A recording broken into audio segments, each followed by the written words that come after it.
That was not very good. Nation Fitin10, welcome to day 8 of the challenge. And of course, we've got the lovely Coach Martina here once again. And we're going to get into more topics that are really important about the challenge. So, did you want to tell us how to measure our foods, right? So should we weigh it? Should we just measure it? What's the difference between the two? All right, so this is actually a great question. When it comes to your solid foods, you want to weigh them out, not measure them by volume. You can't, you can, but it's not gonna be accurate.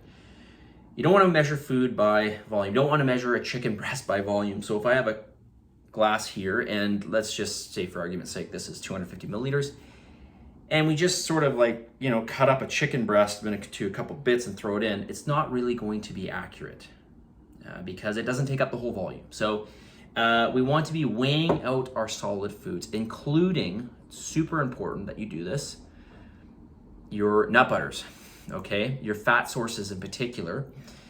Oils obviously can be measured by volume because they take up the entire volume.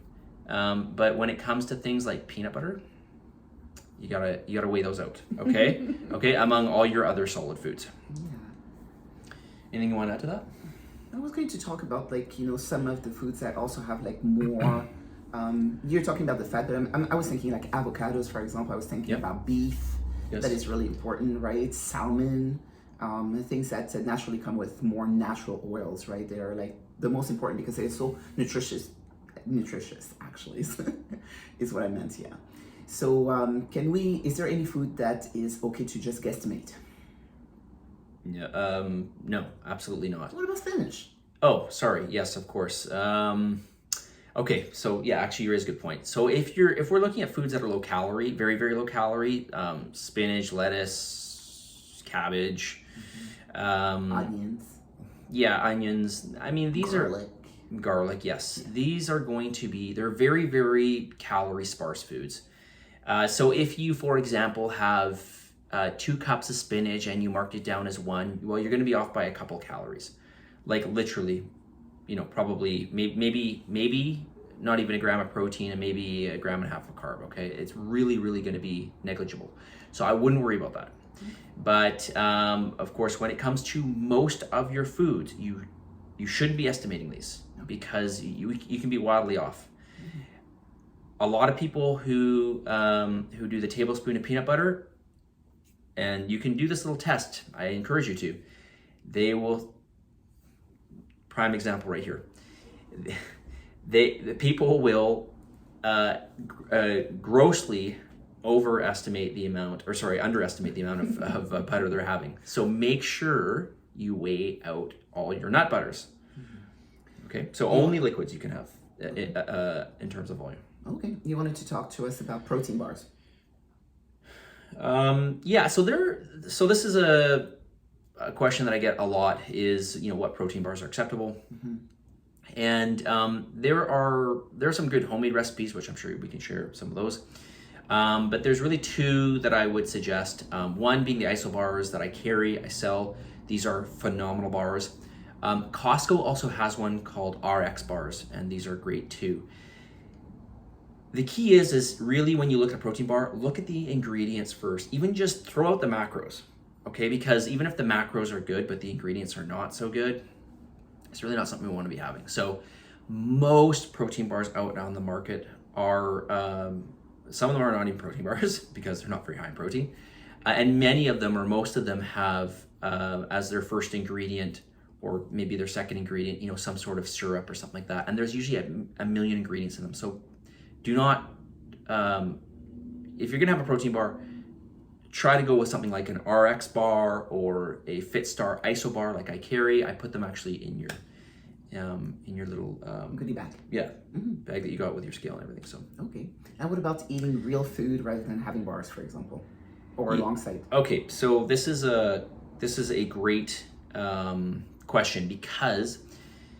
And you may have read this in your booklet. I think I did mention it in there, but foods that are manufactured, that you get that are prepackaged, they are really basically companies only have to be within 80% of the label, excuse me. Yeah, within... Yeah, 80% or 20% can be like whatever. Yeah. Basically 80% accurate. So a food could say, you may have bought something, let's just say it's a bread. Okay, or cereal, whatever. Okay. Well, no, because I don't recommend really any cereal. So let's say bread. It might say it's 100 calories when in reality it's 125 calories per slice. So when you're buying these prepackaged foods, there's always this room for error. Large room. Yeah, quite a large one. So, and let's face it, if you're gonna make a protein bar, it costs more money to put more protein into the bar.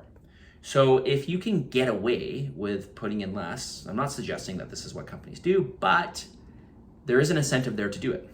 So this is my really long version of getting to the point of why it's really important to eat real whole foods in this challenge, because they're going to be more accurate when it comes to their macronutrients and overall caloric value. So you want to make sure that the base of your diet is coming from real whole foods. And most people think that real whole foods are just fruits and vegetables. I got to eat more fruits and vegetables. This is really important, and absolutely you should. But we also want to be thinking about other foods such as your animal fleshes and your starches. Mm-hmm. Okay. And then yogurt, for example. And then, for example, a super simple one that I see all the time in those food log is like sweetened yogurt. So there is a huge difference between your cherry yogurt and you buying plain, wholesome Greek yogurt at a certain percent of fat that is controlled, in which you actually add a certain amount of cherries, which you know the number of, right? So there's going to be a huge difference between the two. And then we tend to go towards the one where you make it yourself, so you know what's inside. Yeah, so this is this is a common thing that we'll see is sometimes people will see flavored yogurt and they think it's just fruit, but again, this is not the case. This is something. It's more along the lines of like jam with yogurt. So as Martina mentioned, get a plain yogurt and put in some fruit. That's a huge difference than getting flavored yogurt, even if the calories match, okay, or even if the macros match. The nutrition's going to be very different. All right. So how do you stand about alcohol? Well, I mean, I think this is an obvious one, and you guys know that in your booklet there's a section that says alcohol equals prohibited. No, it doesn't say that. It says alcohol equals bad. So, because it is really bad, and so make sure you read that section. I know I talked about it. Of course, I'm trying to find it here, but make sure you read that section because there are many reasons, directly and indirectly, about why alcohol is bad. Okay, so if there's one thing to remove in your diet, if there was only one thing you could remove, I'd probably say remove alcohol. Indeed. When we're talking about trying to manage your weight, but when it comes to so many aspects, whether we're talking about cognitive aspects or getting adequate amount of sleep, or not just adequate, but quality of sleep. When we're talking about just feeling good on a day-to-day basis, even just hydration, alcohol just goes against all these things. When we're talking about recovery from an injury or just general cell turnover in the human body, alcohol works against us. So it's really something that we want to abstain from. And this is why I suggest in the challenge for the 70 days, abstain, not lower, get rid of, avoid altogether, see how you feel.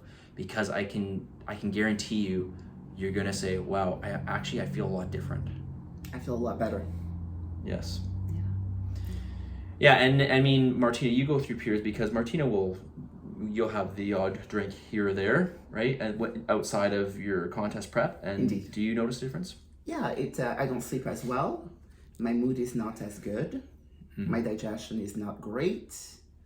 I don't really see anything positive about in a splurge at the moment. Yeah. Okay, so let's get to the message of the day. And where are we? All right, so Martina, what is it? I can't read from here. Okay, you can't read. I will read it then. It goes like this. Long-term consistency over short-term perfection. Long-term consistency over short-term perfection.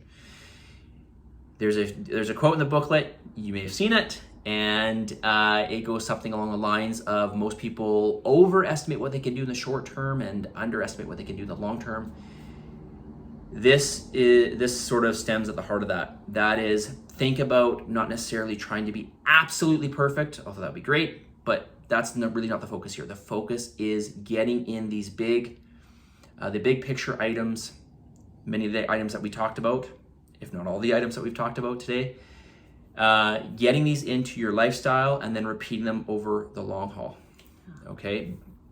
Think about long-term consistency over short-term perfection. Anything you want to add to that? No? Be good. Be good. Okay. Positive energy, positive vibes, believe in yourself, for the love of God, give some gratitude, and we'll talk to you soon.